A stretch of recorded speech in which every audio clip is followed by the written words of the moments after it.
Paz do Senhor, irmãos. Que a graça de Deus esteja com todos.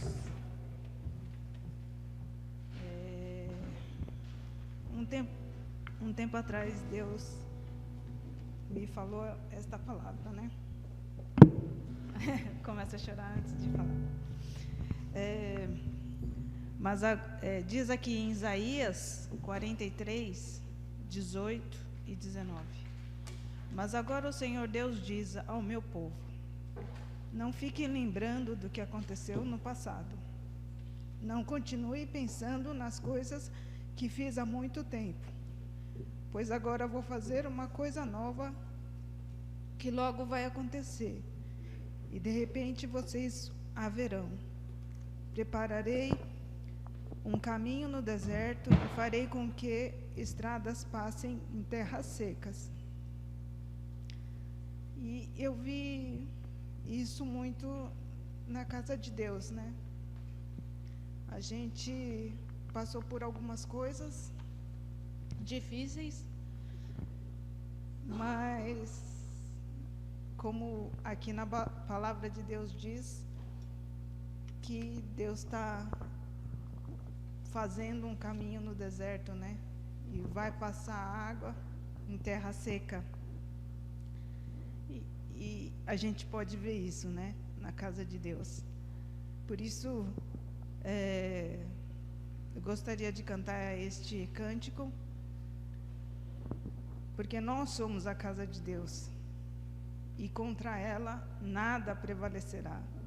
Quando a gente busca, quando a gente ajoelha, quando a gente ora, quando a gente jejua, Deus transforma, né? Gostaria que os irmãos ficassem em pé, amém?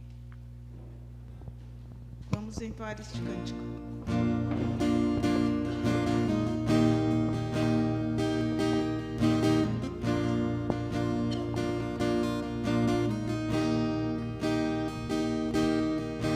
Amado meu, entrego a ti o meu coração.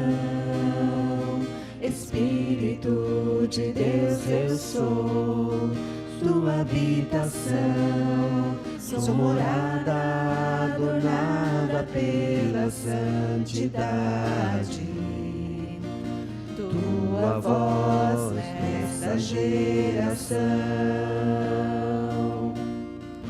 Amado meu, estou aqui e vejo pela fé o céu se abrir e o derramar de tudo que tu és, o amor do noivo pela noiva restaurada, corpo santo em família. Somos casa de Deus, a morada do Pai. Contra ela nada prevalecerá.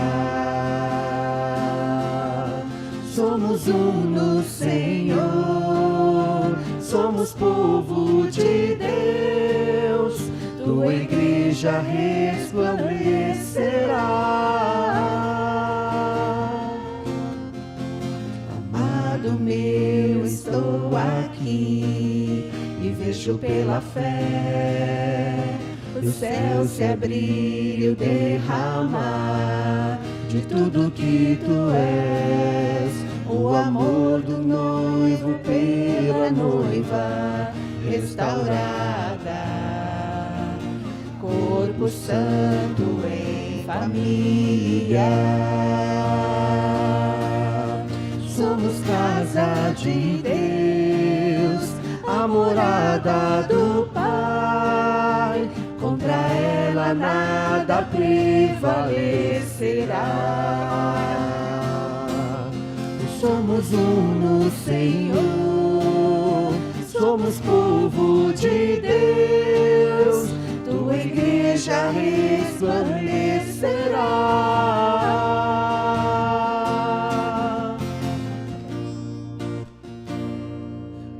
Tua palavra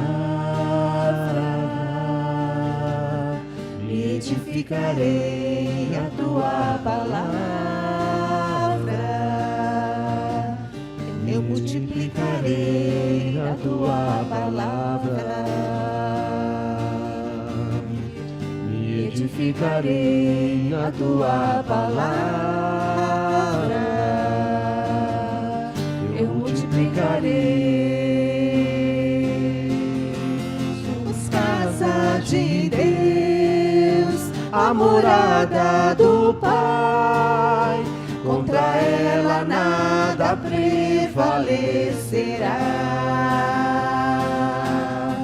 Somos um no Senhor, somos povo de Deus, tua igreja resplandecerá.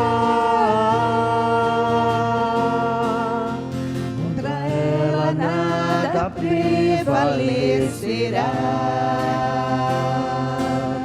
A tua igreja resplandecerá.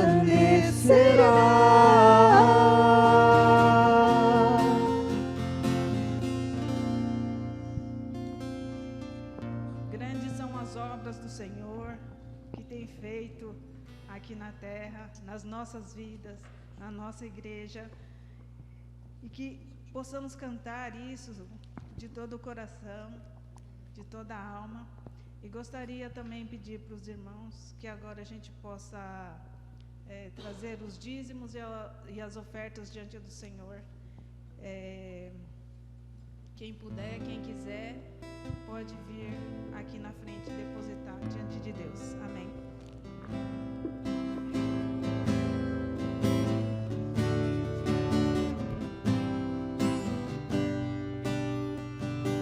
Grandes são as tuas obras, Senhor Todo-Poderoso. Justos e verdadeiros são os teus caminhos.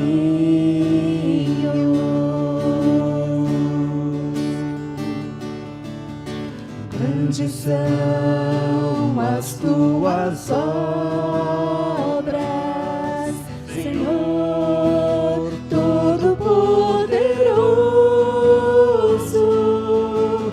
Justos e verdadeiros são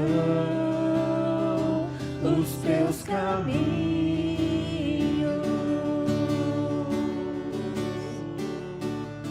Ó Rei das nações,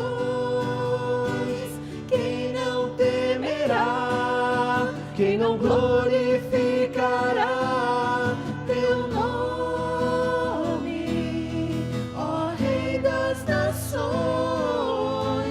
quem não te louvará, pois só teu nome é santo. Ó Rei das nações, quem não temerá, quem não glorificará teu nome? Ó Rei das nações, quem não te louvará, pois só teu nome é santo. Todas as nações virão e adorarão diante de ti, pois os teus atos de justiça se fizeram manifestos.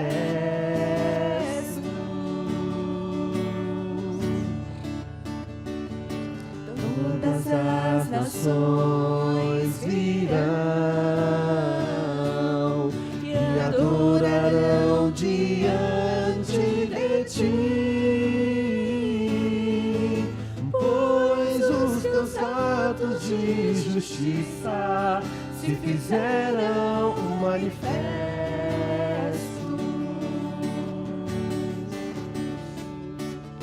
Ó Rei das nações, quem não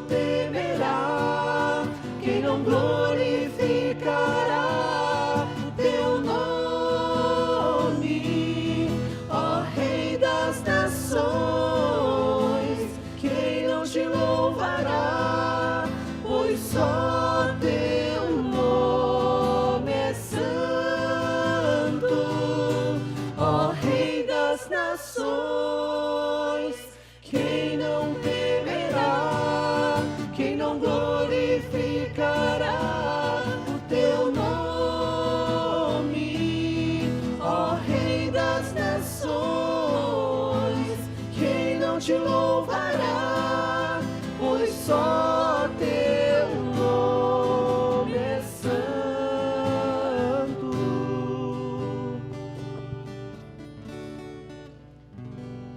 Grandioso Deus e Pai, queremos te louvar, Senhor, e te adorar por essa oportunidade de deixarmos diante de Ti as nossas ofertas, os nossos dízimos.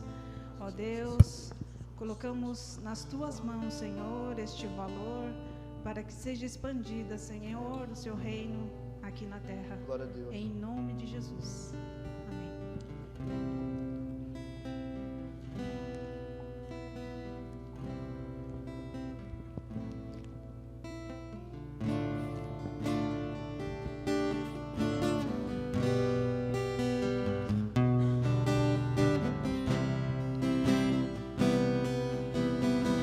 Cristo levou sobre si as nossas dores. Ele levou sobre si as nossas transgressões. O castigo que nos traz a paz estava sobre ele, e por suas chagas fomos sarados. Ele tomou sobre si as nossas maldições. Ele sofreu para que tivéssemos perdão.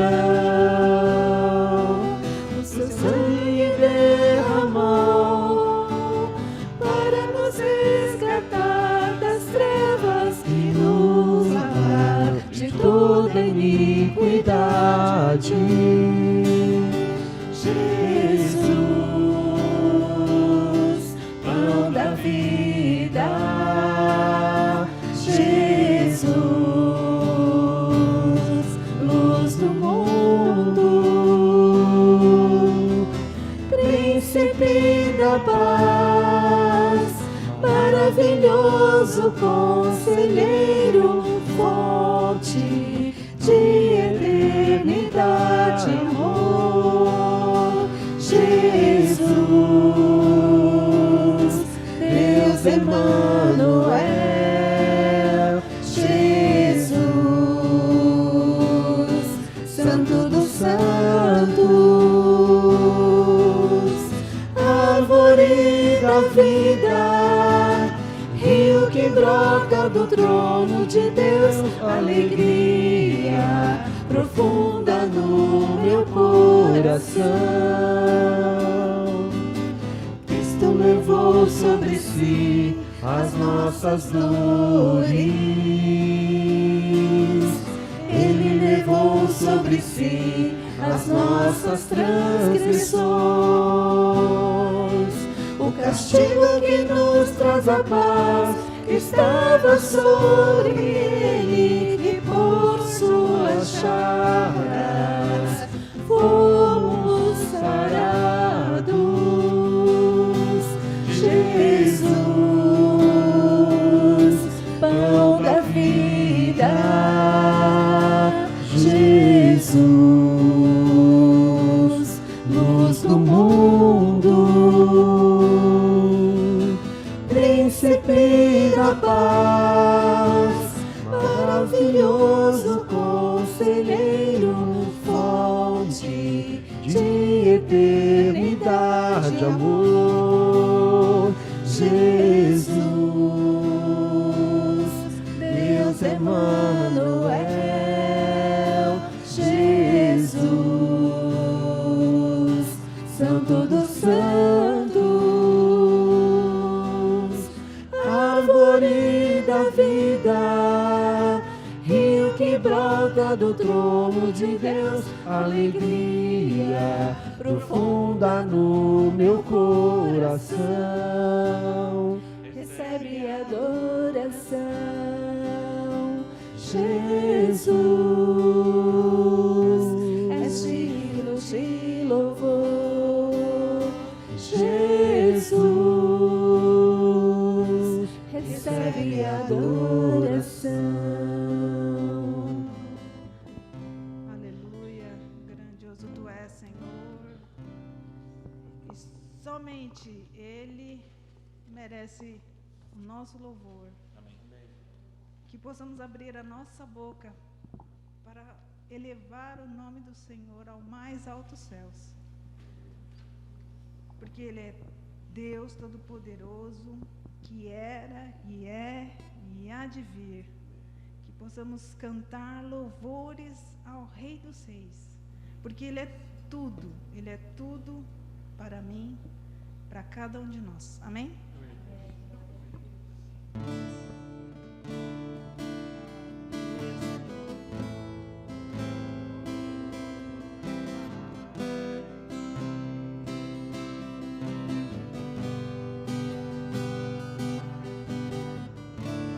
Digno é o Cordeiro que foi morto, Santo, Santo Ele é. Um novo cântico ao que se assenta sobre o trono do céu. Digno é o Cordeiro que foi morto, Santo, Santo Ele é. Um novo cântico ao que se assenta sobre o trono do céu. Santo, Santo, Santo, Deus Todo-Poderoso, que era e é e há de vir. Com a criação eu canto louvores ao Rei dos Reis. És tudo para mim e eu te adorarei.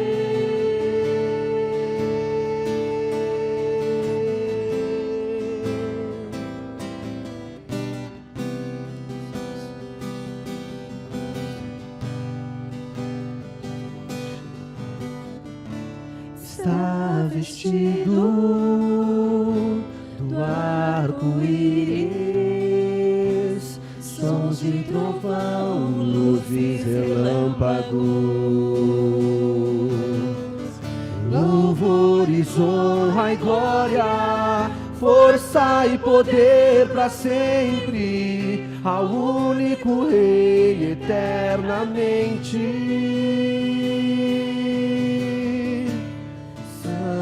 Santo, Santo, Deus Todo-Poderoso, que era e é e há de vir.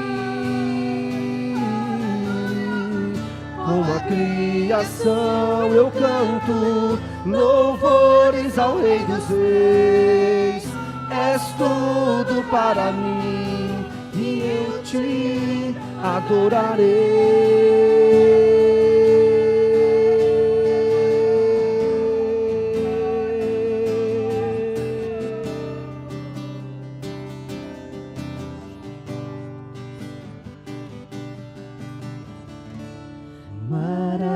Maravilhado, extasiado, eu fico ao ouvir teu nome.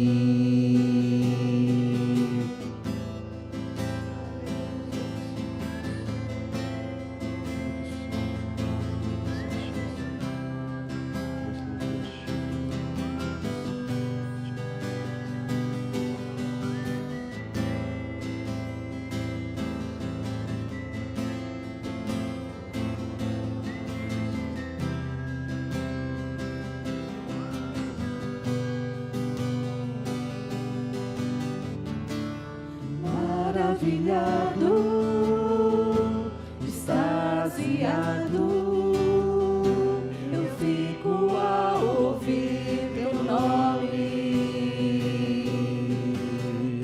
Jesus, teu nome é força, é fôlego de vida, misteriosa água viva. Santo, Santo, Deus Todo-Poderoso, que era e é e há de vir. Com a criação eu canto louvores ao Rei dos Reis. És tudo para mim e eu te adorarei. Santo, Santo, Santo, Deus Todo-Poderoso, que era e é e há de vir. Com a criação eu canto louvores ao Rei dos Reis. És tudo para mim e eu te adorarei.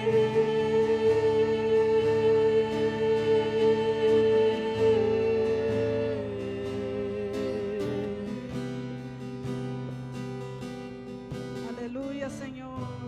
Queremos te louvar, Senhor Deus, te adorar, Pai, e entregar esses louvores na tua mão, Senhor.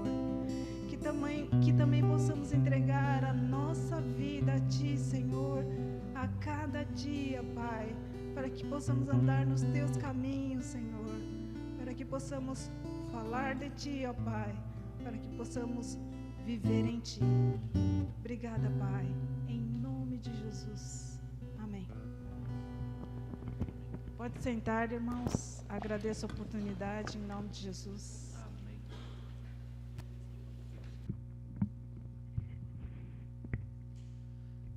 Bom dia, meus irmãos. Paz do Senhor. Glória a Deus. Alguém está me avisando aqui? Ok. Bom dia. Glória a Deus, porque Deus fala. Deus está falando. Glória a Deus, porque eu já fui ministrado. Glória a Deus pela vida da Regina. Glória a Deus pela vida da Lili. Glória a Deus pela vida do pastor Carmo. Glória a Deus pela vida do grupo de louvor. Glória a Deus por todos vocês, porque nós somos a igreja e porque Deus tem graciosamente falado conosco. Eu já fui ministrado nessa manhã, já posso ir embora para casa, então vou chamar o pastor para dar a bênção. Na última vez que eu compartilhei com vocês a mensagem, a gente falou sobre o primeiro mandamento. Então eu queria começar primeiro fazendo uma retificação aqui, uma reparação histórica, que é para dizer que, na verdade, nós falamos sobre os dois primeiros mandamentos. E porque nós falamos sobre ser Deus estar Deus acima de todas as coisas, mas também falamos para não tomarmos para nós nenhuma imagem, nenhum ídolo, nenhuma imagem semelhante a animal ou qualquer coisa que Deus tenha criado para adorá-la no lugar de adorar a Deus. Falamos, inclusive, que quando nós vivemos uma vida orgulhosa, a gente também coloca a nós mesmos na frente de Deus como prioridade. Então, essa é a primeira reparação que nós temos que fazer, é que nós ouvimos os primeiros dois mandamentos. E aí fazer uma segunda retificação, na verdade um reforço só, porque você pode, se você fizer uma pesquisa própria, se deparar com divisões diferentes dos 10 mandamentos, de Êxodo 20 e de Deuteronômio 5. Nós vamos usar a forma judaica original de dividir os mandamentos. Basicamente, para a gente ficar na mesma página, os católicos e algumas outras tradições cristãs juntam os dois primeiros mandamentos em um só, de modo que o guardar o sábado não é o quarto, mas o terceiro mandamento, e dividem o último mandamento da cobiça, dividem ele em dois, entre cobiçar a mulher do próximo e cobiçar as coisas do próximo. Então você pode se deparar com uma pequena diferença na divisão dos 10 mandamentos.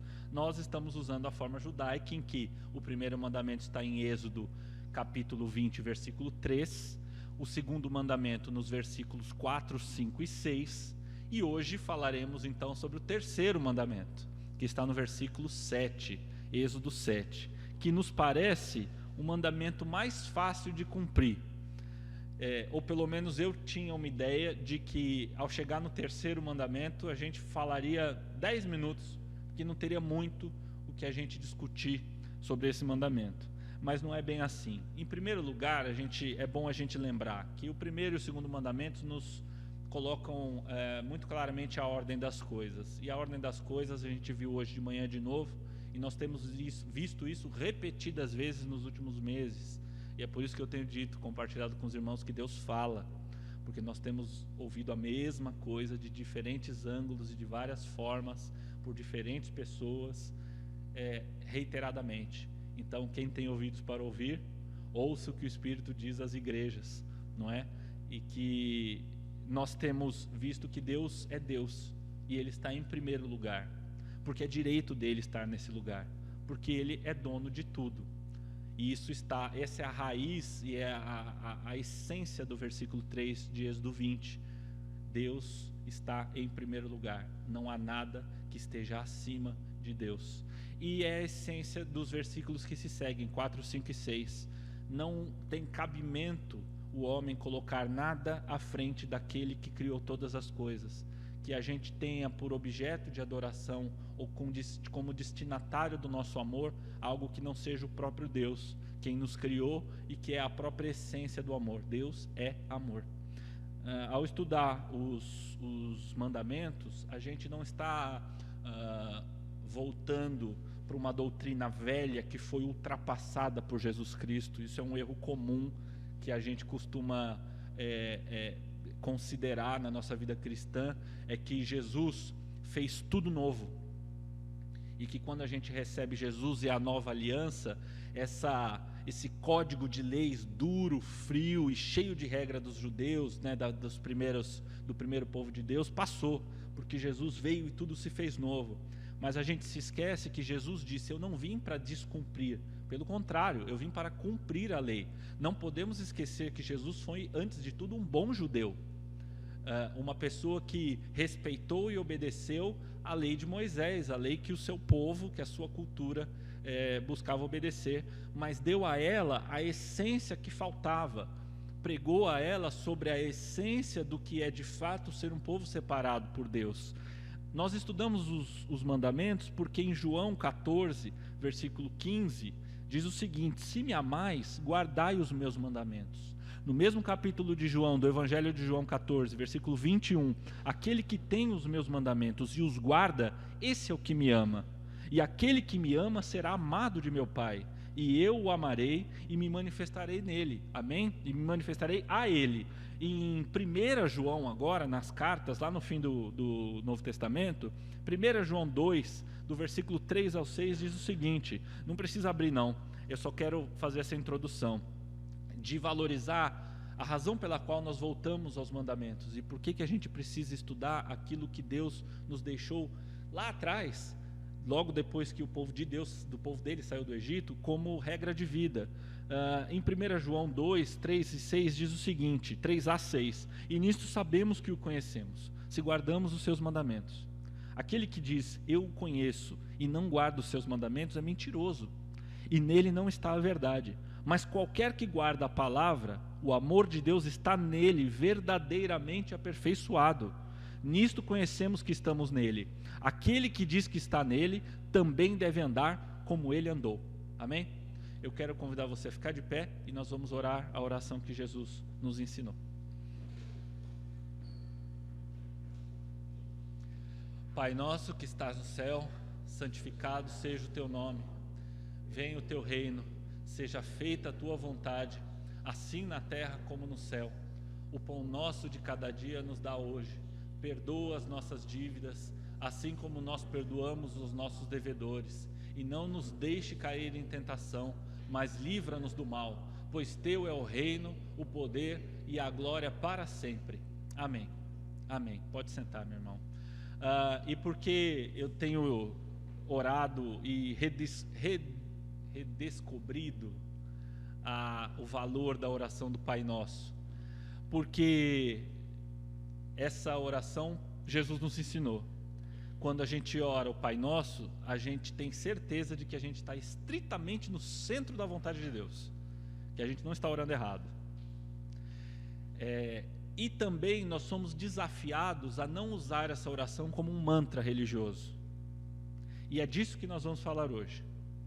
A oração do Pai Nosso é a oração talvez conhecida por mesmo quem sequer conhece muita coisa de Jesus, ou sequer frequenta a igreja, por muitos evangélicos hoje cada vez mais frequentes, os evangélicos não praticantes, ou os católicos não praticantes, muita gente que simpatiza com o cristianismo, gosta da ideia de Jesus ser um guru de costumes, mas não está muito afim de ser discípulo.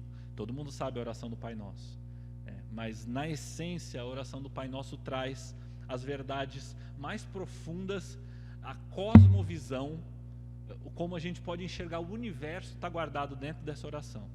Pai Nosso, que estás no céu, santo é o teu nome. Eu quero te convidar a abrir a sua Bíblia em Êxodo, capítulo 20, versículo 7.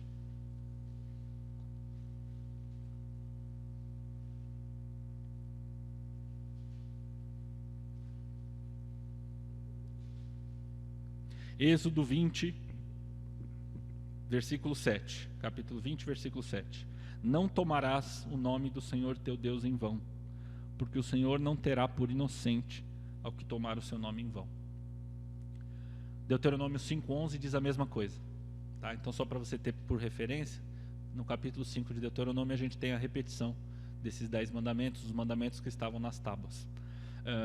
A gente viu na última vez que a gente falou sobre os mandamentos que um fariseu perguntou para Jesus dos 613 mandamentos farisaicos que os fariseus sistematizaram na Torá, na palavra de Deus, no Velho Testamento, que a gente chama hoje. Eles extraíram 613 princípios, coisas de não fazer, e 365 coisas de não fazer, e 240 e poucas coisas de fazer. E aí, no meio de todas essas leis, alguém perguntou para Jesus, qual é o maior deles?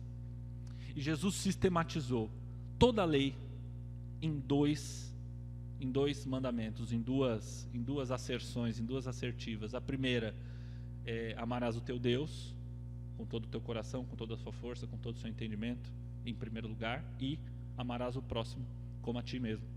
E isso é maravilhoso, porque a gente olha para os mandamentos das tábuas escritas por Deus para Moisés, e a gente vê que eram dois pedaços de pedra, e num pedaço de pedra havia os 4 primeiros mandamentos, e num outro pedaço de pedra haviam os outros 6, e a gente nota que os 4 primeiros mandamentos são voltados para a nossa relação com Deus: colocá-lo em primeiro lugar, não fazer nenhum ídolo, não tomar o nome dele em vão e guardar os sábados. E na segunda tábua a gente tem todos os mandamentos relacionados à nossa relação social, à nossa relação com o próximo. Quando Jesus diz: ama a Deus acima de todas as coisas e ama o teu próximo como a ti mesmo, ele sintetiza as 2 tábuas da lei. E nós estamos vendo o terceiro mandamento, um mandamento que tem tudo a ver com a nossa relação com o nosso Pai. Não tomarás o nome de Deus em vão, porque certamente quem assim o fizer não será tomado por inocente. E a gente precisa prestar atenção. Como é um versículo só, a gente precisa, mesmo se fossem mais, mas sendo um versículo só, a gente precisa tomar especial atenção nas palavras que são usadas e no seu significado original, na medida do possível, né? Então a gente volta muito para os conceitos do hebraico, para a gente poder entender a cultura e poder entender a extensão, o sentido, o significado desse versículo. A gente chama isso de exegese, pastor, na faculdade de teologia. A gente não, eles, né? Porque eu não fiz. Mas em direito, isso eu fiz, a gente chama de hermenêutica.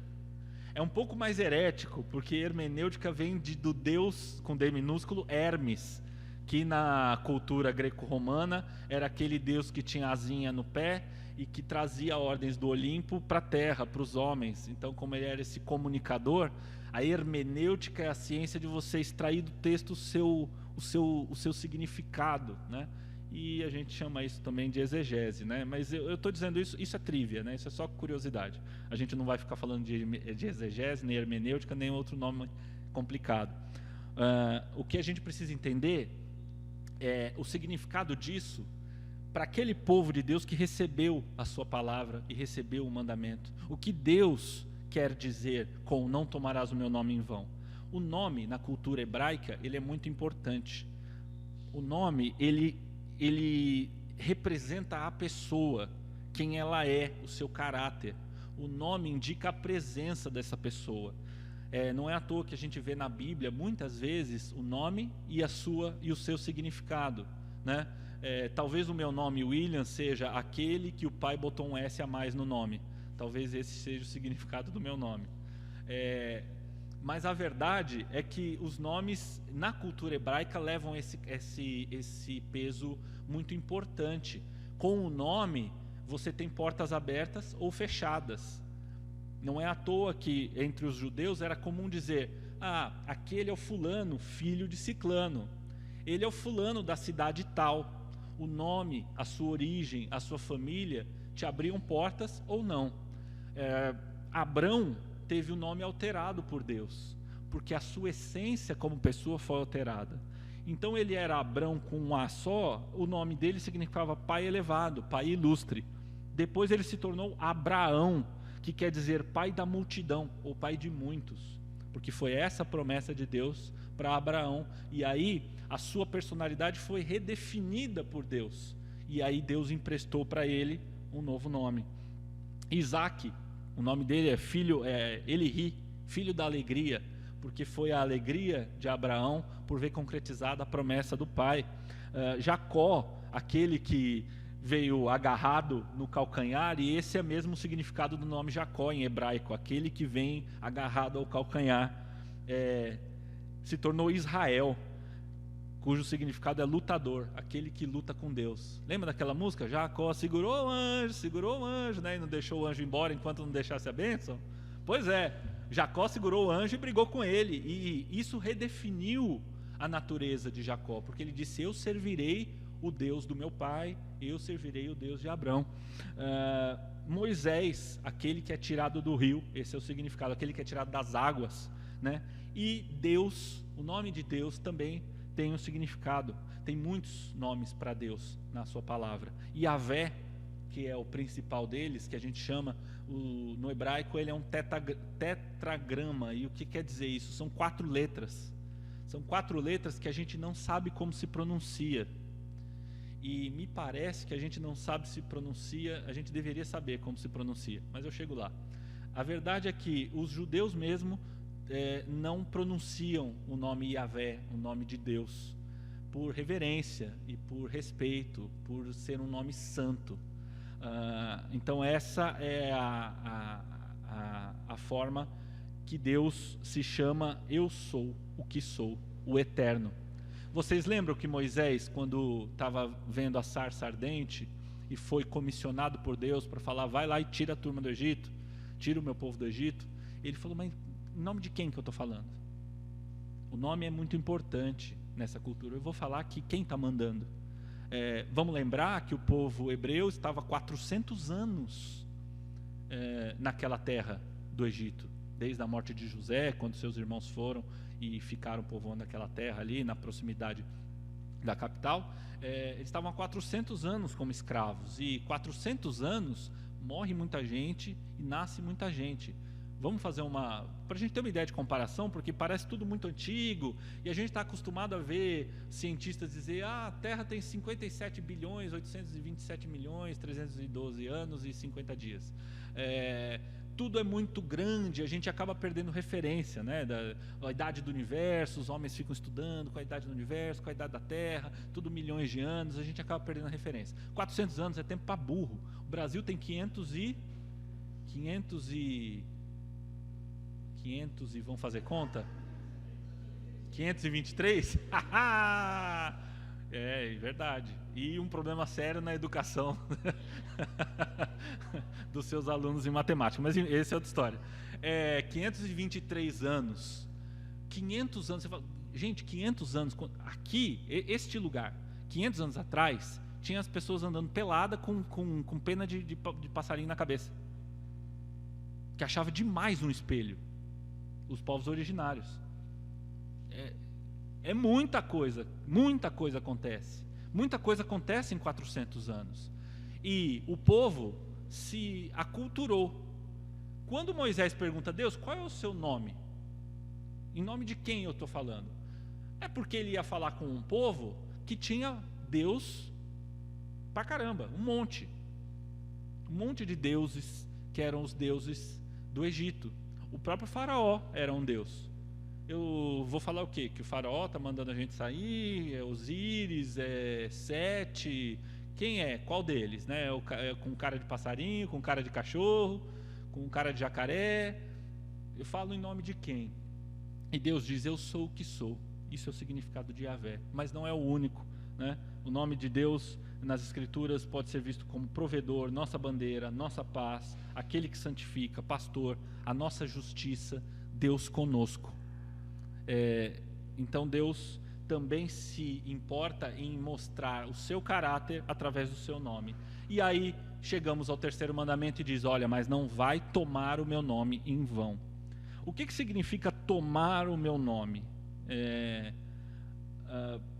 Em Êxodo 28, versículos 12 e 29, diz o seguinte, são instruções para que seja feito, para que Arão, como o primeiro sacerdote do povo, possa ser e fazer a expiação dos pecados, possa apresentar os pecados do povo perante Deus, para purificação. Êxodo 28, 12.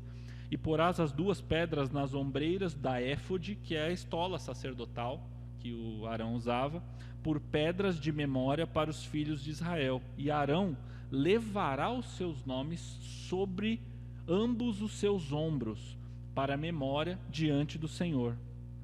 29. Assim, Arão levará os nomes dos filhos de Israel no peitoral do juízo sobre o seu coração, quando entrar no santuário, para a memória diante do Senhor continuamente. Essa expressão usada nesses versículos 12 e 29 no hebraico, levará, é a mesma palavra usada em Êxodo 7 como tomarás. Então, a mesma palavra que é usada aqui para dizer que Arão levava sobre os seus ombros o nome das pessoas, né, o nome para ser purificado no santuário, é a mesma palavra usada como tomará o nome de Deus, no versículo 7 de Êxodo 20. Outra passagem que nos confirma o significado da palavra tomará, Êxodo também 28, de 36 a 38. Êxodo 28, 36 a 38, eu vou ler. Também farás uma lâmina de ouro puro, e nela gravarás como as gravuras de selo, santidade ao Senhor, e atá-la-ás com um cordão de azul, de modo que seja na mitra, na frente da mitra estará. Mitra é aquele chapéu, sabe o Papa? Então, aquele chapéu comprido que o Papa usa chama mitra. Então a mitra de Arão também teria santidade ao Senhor. E seguindo aqui, e estará sobre a testa de Arão, para que Arão leve a iniquidade das coisas santas, que os filhos de Israel santificarem em todas as ofertas das suas coisas santas, e estará continuamente na sua testa, para que tenham aceitação perante o Senhor. Então, outro significado de tomar está em Números, capítulo 6, versículos 23 a 27. Não precisa abrir, depois você lê. Números 6, 23 a 27. Fala a Arão e aos seus filhos, dizendo: assim abençoareis os filhos de Israel, dizendo-lhes, essa é a chamada bênção araônica: o Senhor te abençoe e te guarde, o Senhor faça resplandecer o seu rosto sobre ti e tenha misericórdia de ti, o Senhor sobre ti levante o seu rosto e te dê a paz. Muita gente acha que e aí diz, né, assim porão o meu nome sobre os filhos de Israel e eu os abençoarei. Tem gente que acha que essa oração, essa bênção é a bênção do Padre Marcelo, né? Mas não foi o Padre Marcelo Rossi que inventou essa bênção. Ela está aqui, é a bênção araônica.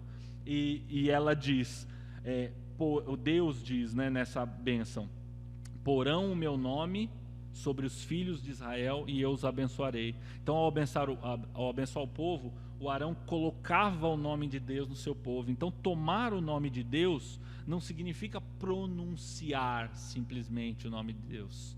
Significa levar sobre si, levar adiante de si.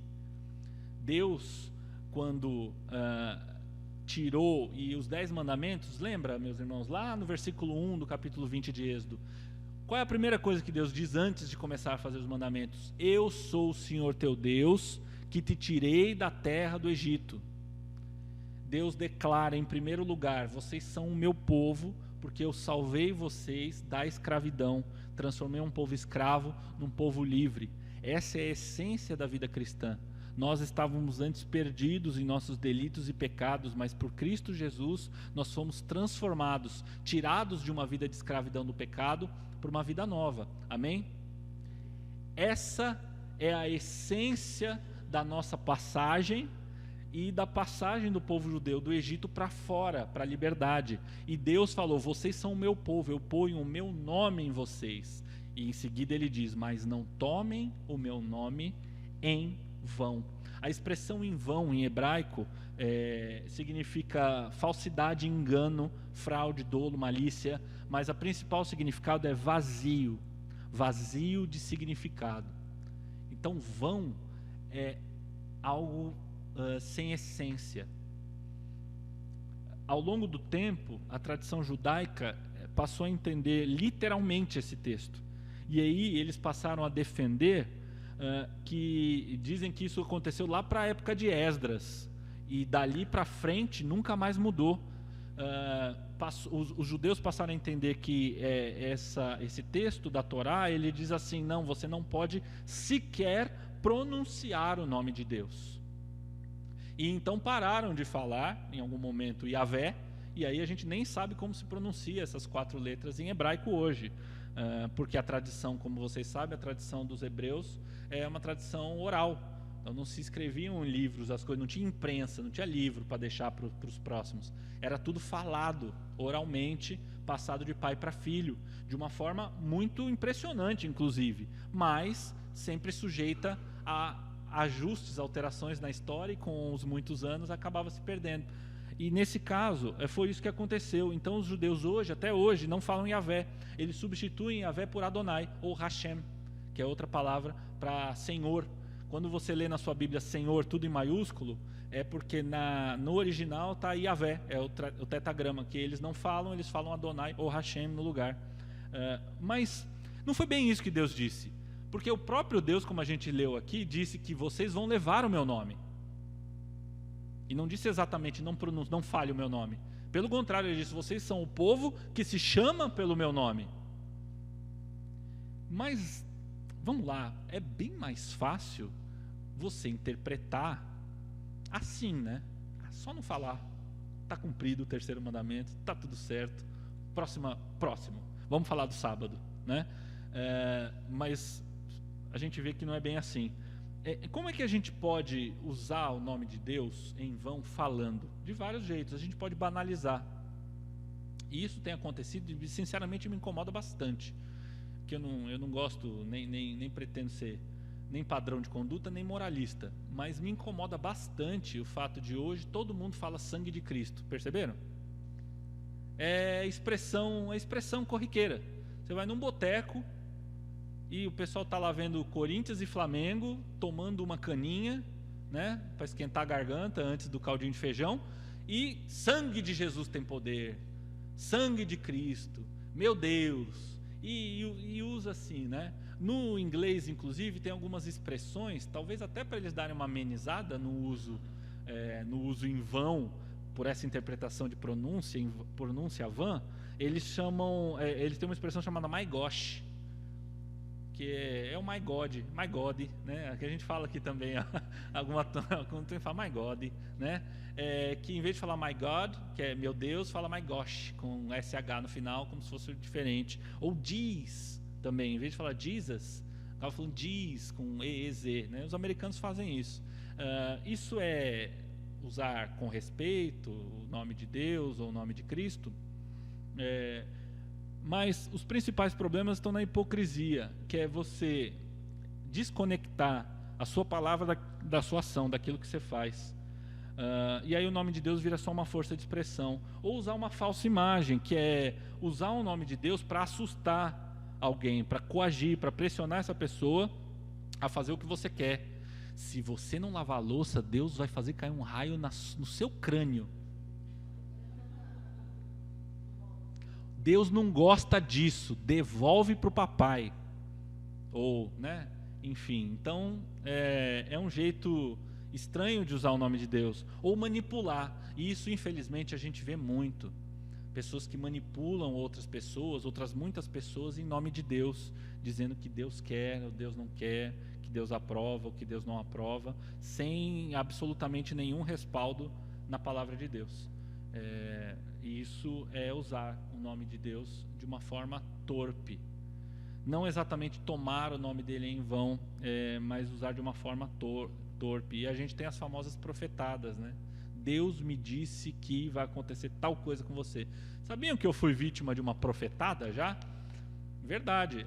Disseram para mim, quando eu era magro, novo, há muito tempo atrás, me disseram que eu ia casar com uma mulher morena, mais velha que eu. Camila é 8 anos mais nova. E não é exatamente morena, né, Camila? Né? E ela era loira quando a gente começou a namorar. Né? Uma loira de laboratório, né, Camila? Mas era, enfim. Então eu recebi essa profecia aí. Acho que não deu certo, né? Mas tudo bem. E vamos para a segunda parte desse versículo. Não tomarás o meu nome em vão. O Senhor Deus não terá por inocente o que tomar seu nome em vão. Aí, não parece tão pesado lendo. Ok, quer dizer então que Deus não vai considerar inocente aquele que usar o seu nome em vão ou enfim, tomar o seu nome de uma forma equivocada. Ok, a gente sabe, tem tantos pecados, esse é mais um. Há quem diga, inclusive, eu vi uns vídeos do pastor no YouTube, que esse é um pecado menor, é um pecadilho. É um pecadinho, assim, não, falar o nome de Deus em vão, assim, você pede desculpa, um pecadinho, pecadinho.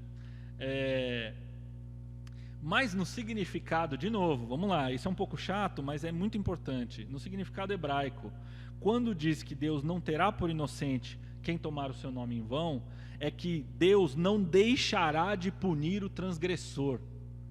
O que essa frase quer dizer é: eu não vou deixar passar, não vou deixar barato. Se você fizer isso, você será punido. É isso que Deus está dizendo. Não é você é culpado. Isso é óbvio. O que Deus está dizendo é: não tem perdão, né? Mas não tem como você não sofrer as consequências de usar o nome de Deus em vão. E isso é bem pesado. Veja só, essa expressão não terá por inocente, a gente vê em outras duas passagens do Velho Testamento. Em Êxodo 34, versículos 6 e 7. Anota aí, eu vou ler, mas depois você lê em casa. Êxodo 34, 6 e 7. E em Levítico 24, 14 a 16. Êxodo 34, 6 e 7. Passando, pois, o Senhor perante ele, clamou: o Senhor Deus, misericordioso e piedoso, tardio em irar-se e grande em beneficência e verdade, que guarda a beneficência em milhares, que perdoa a iniquidade e a transgressão e o pecado, que o culpado não tem por inocente, que visita a iniquidade dos pais sobre os filhos e sobre os filhos dos filhos até a 3ª e 4ª geração. Veja, o texto diz, ele é bom com milhares, e ele perdoa a iniquidade, a transgressão e o pecado. Mas em seguida diz que ao culpado não tem por inocente. Então é uma ideia contraditória aqui com o que o versículo dizia antes. Em Levítico 24, 14 a 16 diz: tira o que tem blasfemado para fora do arraial, e todos os que ouviram porão as suas mãos sobre a sua cabeça. Então toda a congregação o apedrejará, e aos filhos de Israel falarás dizendo: qualquer que amaldiçoar o seu Deus levará sobre si o seu pecado, e aquele que blasfemar o nome do Senhor certamente morrerá. Toda a congregação certamente o apedrejará, assim o estrangeiro como o natural, blasfemando o nome do Senhor, será morto. Aqui, muita gente se escandaliza, inclusive cristãos, dizendo: nossa, no Velho Testamento Deus era muito duro. Nossa, que dureza, só falei o nome de Deus aqui, jurei por Deus, por engano, falei, juro por Deus que eu fiz isso. Nossa, vou ser apedrejado? Não é bem assim, porque tomar o nome de Deus não é dizer o nome de Deus em situações que não deveriam ser ditas, mas é esvaziar Deus de essência, é viver uma vida hipócrita, ter o nome de Deus, ser um representante de Deus e não agir conforme. Não tomar o nome de Deus em vão, no contexto em que foi dada a ordem, significa: vocês não vão pegar o tabernáculo, não vão pegar a minha presença no meio do arraial de vocês, povo de Israel, e levarem para um lugar onde eu não mandei, onde eu não tiver ordenado que vocês vão. Não levem o meu nome para onde eu não quero, não usem o meu nome do jeito que eu não permiti. Isso é tomar o nome de Deus em vão. O nome Jesus, nós não temos dúvida que é Deus, amém? E Jesus, sendo Deus, é um com o Pai e um com o Espírito Santo. Então Jesus também é Yahvé, Jesus também é o Deus Todo-Poderoso. E ele estava naquela sarça que ardia e falou com Moisés, Jesus estava lá. Jesus, inclusive, o nome dele significa Deus salva, Deus é a salvação, que é uma tradução do nome Josué em hebraico, né? Quando a gente invoca o nome de Jesus, então a gente clama no poder do nome de Jesus, está também no significado do nome dele. Então, ao clamar Jesus, você pede por salvação. É importante entender, e hoje Jesus sai da boca de todo mundo, das pessoas mais ímpias possíveis. Jesus está na boca do povo. Será que o povo tem pedido mesmo para que o Deus do universo os salve, os resgate, quando pronuncia, quando pede o nome de Jesus, ou quando fala em nome dele, dizendo em nome dele? Jesus é o ungido. No Velho Testamento, nenhum homem podia ser rei, profeta e sacerdote ao mesmo tempo. A gente tem dois exemplos, né? O Saul, que quis ser sacerdote, perdeu o reino para Davi, e o Uzias, que também que era rei e quis ser sacerdote, ficou com lepra. O único que é rei, profeta e sacerdote é Jesus. Ontem, hoje e para todo sempre. Em Atos 4:12 a gente lê: e em nenhum outro há salvação, porque também debaixo do céu nenhum outro nome há dado entre os homens pelo qual devamos ser salvos, senão pelo nome de Jesus. Jesus é um pouco contra a cultura, porque falar o nome de Deus, Deus me livre, juro por Deus, Deus me dibre, Deus me guarde, Deus está na boca do povo. Mas você usar o nome de Jesus, muito embora esteja sendo banalizado, hoje eles, como sinônimo de Deus, certo, causa desconforto, gera um certo desconforto, porque as pessoas tendem a achar que Jesus foi um cara bacana, tipo Gandhi. O mundo tem tentado, de forma insistente ao longo dos séculos, reduzir Jesus a um guru, a um dos profetas, a uma pessoa sábia, que deixou um monte de lição de ame o próximo, abraça as árvores, seja feliz e respeite o seu próximo. É muito pouco. O significado do nome de Jesus é muito mais do que isso. Esquece a Bíblia. Pensa só no significado do nome de Jesus, já não é possível que a gente o reduza a isso que pretendem reduzi-lo. Viver de forma incompatível com o exemplo de Cristo é usar o nome de Deus em vão. E como a gente pode não usar o nome de Deus em vão?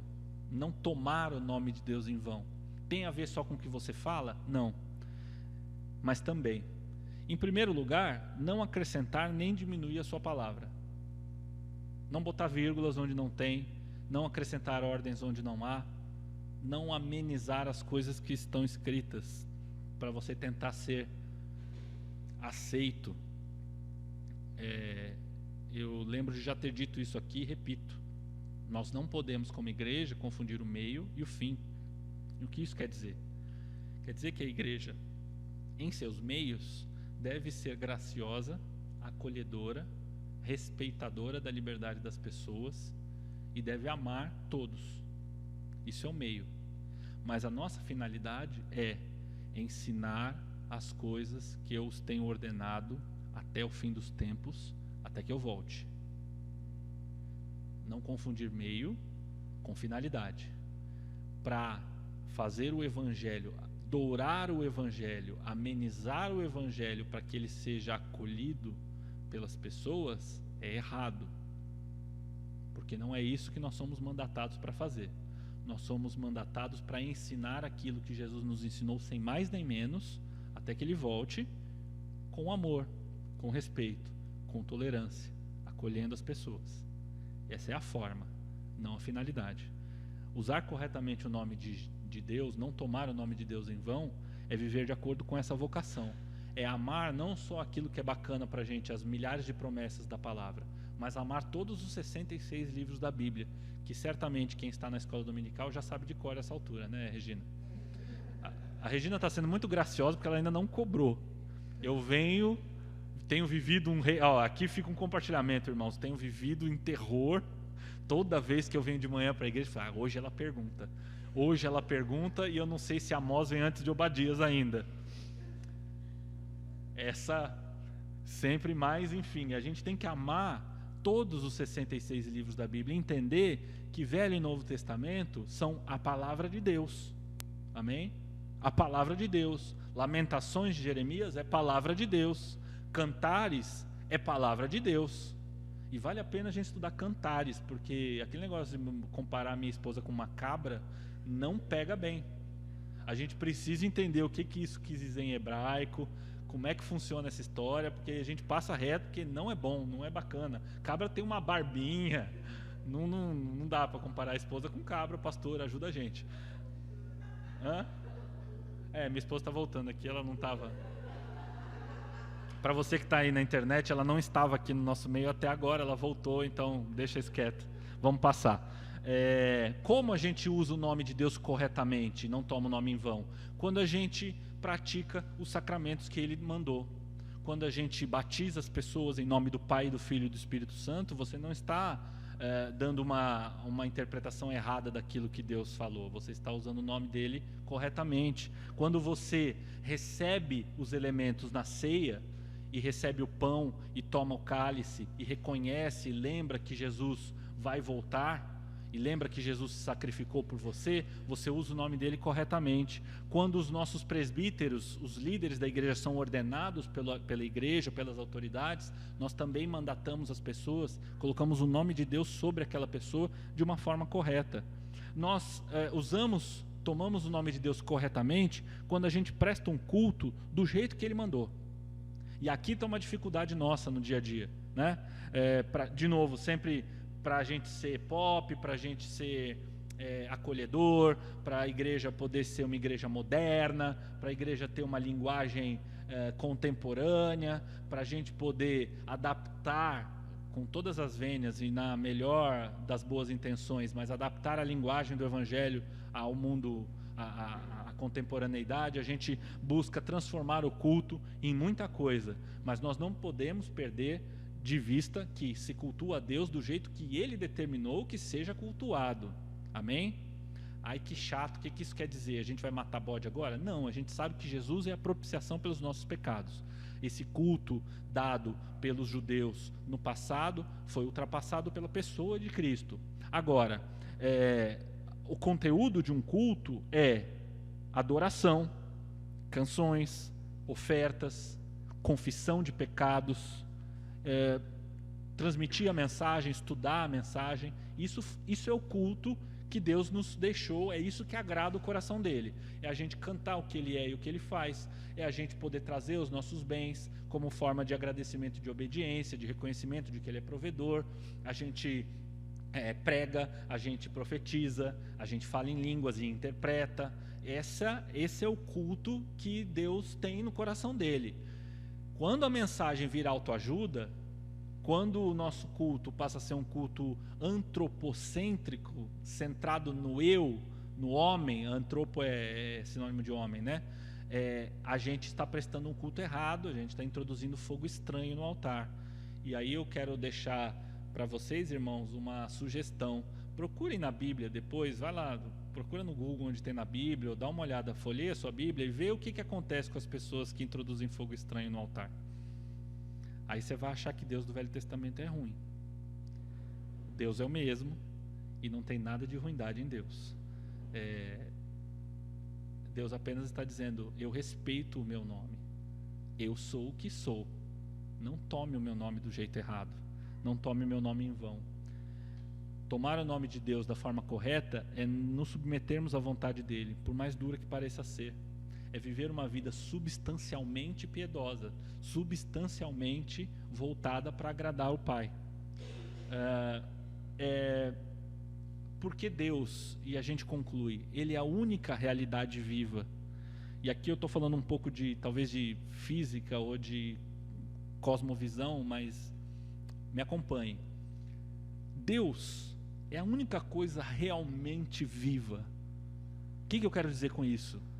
Deus é a única realidade autossuficiente em todo o universo. Vocês entendem? Porque Deus é dono de tudo, criou todas as coisas, certo? Na condição de criador e de não ser criatura, Ele é, e nada mais é sem Ele. Nada existe se não houver a voz de Deus, o sopro de vida, que Ele é dono, que Ele tem.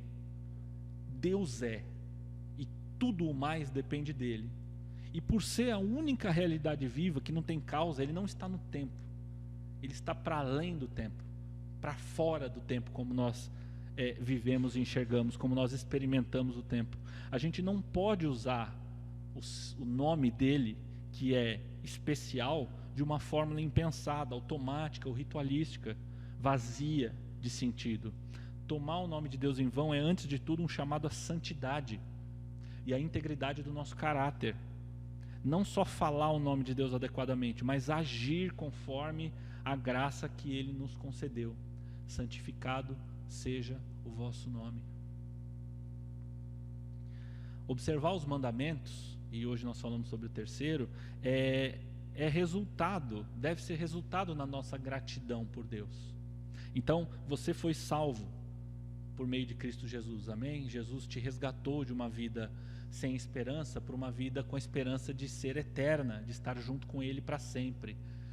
Deus nos abraça por meio do sacrifício de Jesus. E aí você fica... não há nada que você possa ter feito ou fazer para merecer isso. Não adianta você ser bonzinho.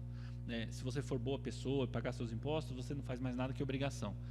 Não existe nada que eu ou você possamos fazer para merecer aquilo que Deus nos faz. É importante a gente saber disso o tempo todo. E pela graça, porque nos é dado de graça, se a gente não tem como pagar, é dado de graça, certo? A salvação é graça. E essa salvação deve gerar em nós um espírito de gratidão profundo, a ponto de chegar para o Pai e dizer: Deus, meu Deus, o Senhor me salvou, obrigado por Cristo Jesus, obrigado pelo sacrifício de Jesus, que é santo, que é pão da vida, que é conselheiro, que é príncipe da paz, maravilhoso, como tudo que a gente cantou hoje de manhã. O que eu posso fazer, Senhor, para te agradecer? Então Deus diz: me põe em primeiro lugar, não adore nenhum ídolo, não faça imagem para si, não tome o meu nome em vão, guarda o sábado, não mata, não adultera, não cobiça, não faz falso testemunho, e assim por diante. Os mandamentos são a forma de viver que Deus espera que você e eu vivamos. Não é nada velho, não é nada fora de moda, não foram ultrapassados por aquilo que Jesus fez e falou. Antes, foram confirmados por Jesus e sintetizados de uma forma incrível, mas eles continuam sendo, cada um deles, válidos, dignos de estudo, de respeito e de consideração. Obedecer os mandamentos para nós não é viver uma vida legalista, como Jesus acusava os fariseus, os religiosos da sua época de viver. Pelo contrário, deve ser o resultado da sua e da minha gratidão por uma salvação imerecida. E, portanto, não tomar o nome de Deus em vão é viver uma vida consistente. Aquilo que a gente prega seja aquilo que a gente viva. Amém? Vamos orar? Santo Deus, nosso amado Pai, nós te louvamos pela Tua palavra e pedimos, Deus, que seja a Tua palavra a penetrar nos nossos corações, porque ela é útil para ensino, para repreensão, para educação na justiça, para que todos nós possamos ser perfeitos. Isso nos parece tão distante, Senhor, mas o Senhor nos promete pela Tua palavra que a Tua palavra é útil para nos tornar perfeitamente habilitados para toda boa obra, para cumprirmos aquilo que o Senhor tem confiado a nós fazer, Senhor, como discípulos de Jesus, como Teus filhos, como Teu povo. Ó Pai, nos perdoa, Senhor, porque nós nem sempre temos usado o Teu nome de forma como convém. Perdoa-nos, Pai, porque nós somos o povo que tem o Teu nome adiante e nós temos nos acovardado, Senhor. Nós temos escondido o Seu nome, nós temos sido tímidos, para dizer o mínimo, Senhor. Que nós possamos com coragem, com ousadia, com fé, Senhor, levar adiante de nós, adiante dessa igreja, das nossas famílias, o Teu nome. Nós somos chamados pelo Teu nome. O Senhor nos separou como Teu povo em Cristo Jesus. Nós pedimos, Pai, tem misericórdia de nós, capacita-nos, circuncida, Senhor, os nossos corações, nos capacita, Deus, para que a gente possa cumprir a Tua vontade. Nos livra, Pai, de sermos achados culpados por usar o Teu nome em vão. Nós queremos Te agradecer por esse tempo e pedir que o Senhor abençoe essa semana. Em nome de Jesus. Amém. Amém? Muito obrigado, meus irmãos. Eu, antes de passar para o pastor, vou dar uns avisos. Dizer que a pastora Esther não passou muito bem essa noite, então orar por ela. A gente pode estar orando no final do culto, né, pastor, pela vida da Esther e do Mário. Eles não estão aqui hoje com a gente. Também lembrar que hoje nós vamos cantar parabéns para os aniversariantes do mês de maio. Se você faz aniversário até quarta-feira, dia 31, então não se acanhe, levanta a mão, avisa também e vem aqui à frente que nós vamos cantar parabéns para os aniversariantes do mês. E lembrar que na semana que vem, sábado, dia 3 de junho, a partir das 16 horas, a gente vai ter reunião de liderança, o Comim. Pedir para que vocês lembrem do Comim em oração. A igreja tem jejuado e orado todas as quartas-feiras, para que Deus fale com a igreja. Se eu puder pedir, e se o pastor me permitir, pediria para você incluir nas suas orações, no seu jejum de quarta-feira, a liderança, as pessoas que fazem parte da liderança da igreja. Posso, pastor? Colocar um objetivo a mais? Para que Deus fale com a igreja a partir também da liderança da igreja. Eu não sei quem são os líderes da igreja. Eu conto para você. É a Miriam Miyagi, sou eu, é a Camila, o Mário, a Esther, o Marcos, que está viajando hoje, a Marisa, que é a nossa tesoureira, o pastor Carmo, e eu não esqueci de ninguém. Então, são essas pessoas, tá? Se você puder lembrar em oração também da Comim, que vai ser sábado às 16 horas. Bom, eu acho que são esses os avisos. Lembrar também do projeto AIRE, para suporte a refugiados. Se você tem algum interesse em ajudar de alguma forma, fala comigo. Você pode falar também com a Esther, ela não está aqui hoje, mas você também pode conversar com ela. A gente vai colocar mais informações ali no mural, tá bom? É isso.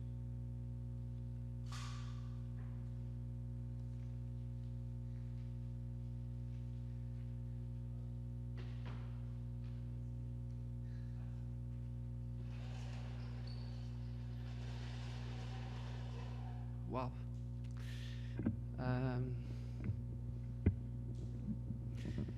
O ano passado, eu não vou pregar de novo, tá?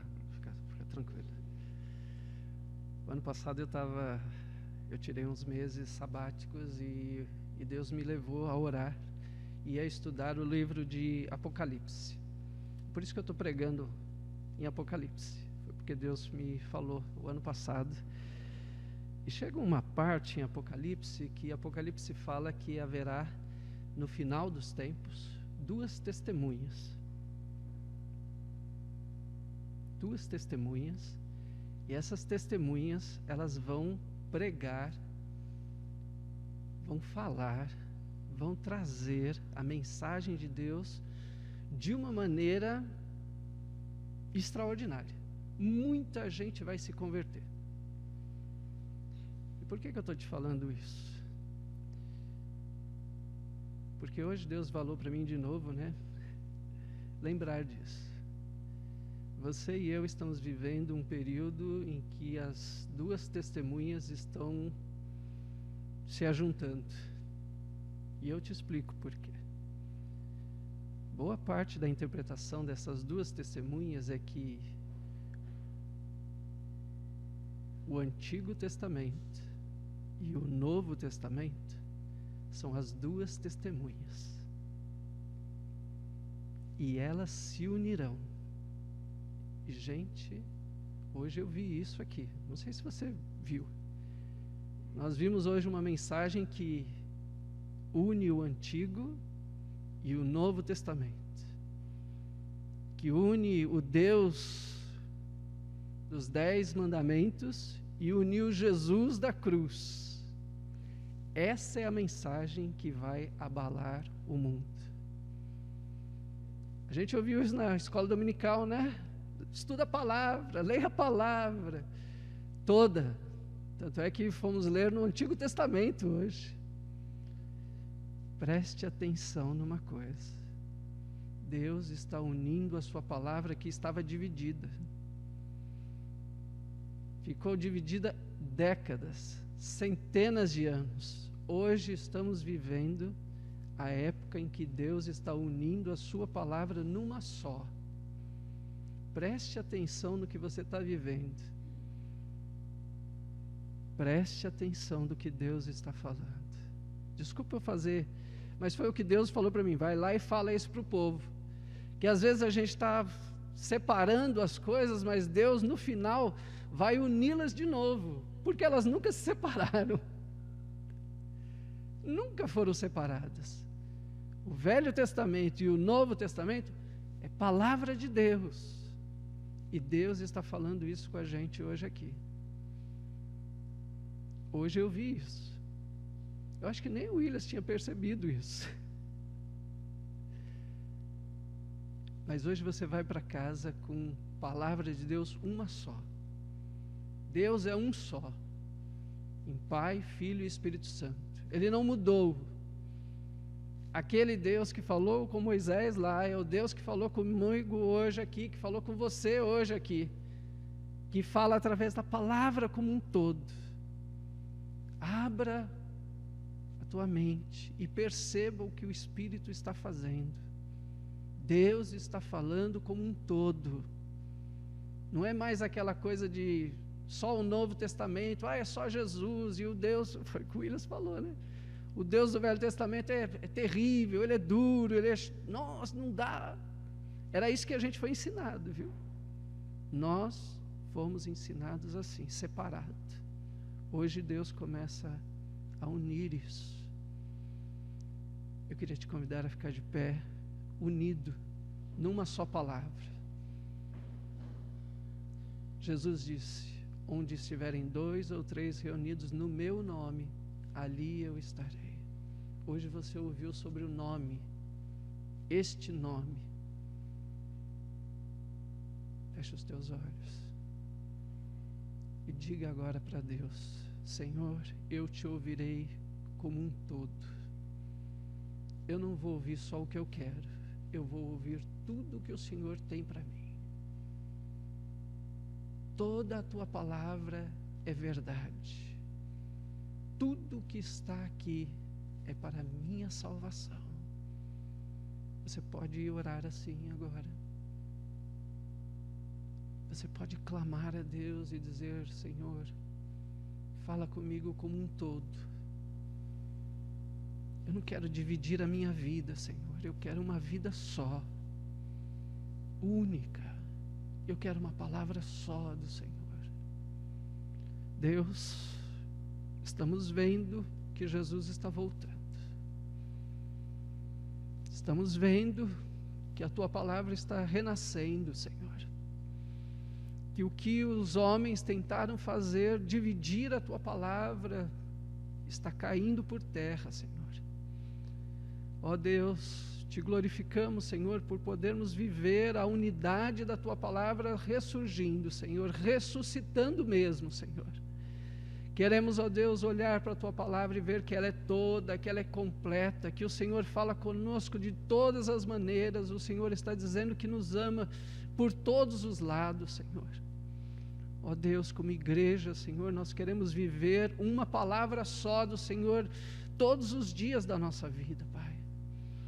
Hoje te pedimos perdão, Senhor, por termos tomado o Teu nome em vão, Senhor.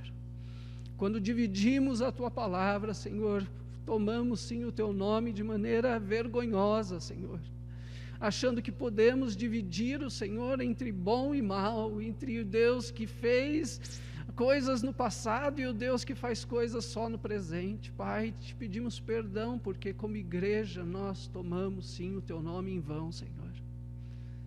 Mas hoje, Senhor, nós viemos aqui para nos arrepender disso, quando o Senhor mostra que Tu és um Deus único, que o Senhor tem um povo só, que o Senhor não tem plano A e B com os judeus e a igreja, o Senhor é o Deus de um povo só, Senhor. Queremos ser este povo, Senhor. Queremos ser o povo que está vivendo este nome de santidade, que estamos vivendo de acordo com o Teu nome em toda a Tua palavra, Senhor. E não só, Deus, naquilo que nós gostamos ou que achamos bonito, Senhor. Muito obrigado, porque o Senhor nos dá mais uma chance de olharmos para a Tua palavra e vermos o Senhor nos amando. Que a bênção de Deus Pai, Deus Filho, Deus Espírito Santo seja sobre os nossos corações quando estamos lendo a Tua palavra. Abre o nosso entendimento, Senhor. Tira, Senhor, toda a escama, ó Deus, e nos leva, Senhor, a olhar para o Teu nome e nos curvarmos em adoração, em reverência, Senhor, em louvor e gratidão ao Teu poderoso nome que está sobre nós e que permanece sobre nós e nossas famílias, hoje e para todo sempre.